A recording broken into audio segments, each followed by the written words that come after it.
Claudine Barreto nag-iwan ng nakakagulat na reply o komento tungkol sa naging post ni Mariel Rodriguez at ni Robin Padilla. Ano nga ba ito? Para sa kabuuan ng balita, alamin natin ang buong detalye.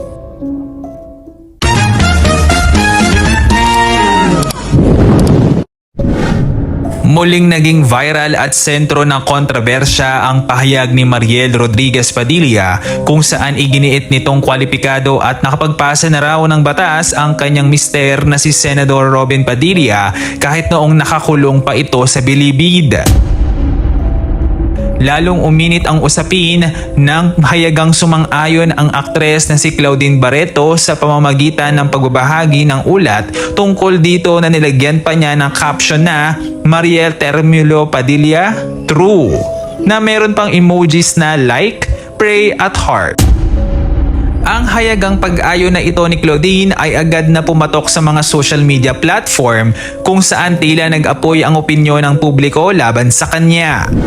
Dahil sa naging aksyon ni Claudine, bumaha ng pambabatikos mula sa mga netizen na inis sa kanyang konsinti at pagsuporta sa pahayag ni Mariel. Marami ang nagbahagi ng saloobin na birds of the same feather o magkapareho lang umano ang dalawa pagdating sa mababaw o maling pag-unawa sa proseso ng paggawa ng batas sa bansa.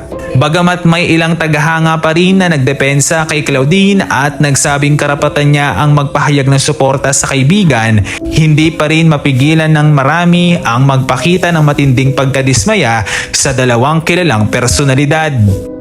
Para sa inyo mga netizen, sang-ayon ba kayo sa mga nagsasabing birds of the same feather sina Claudine at Mariel sa usaping ito?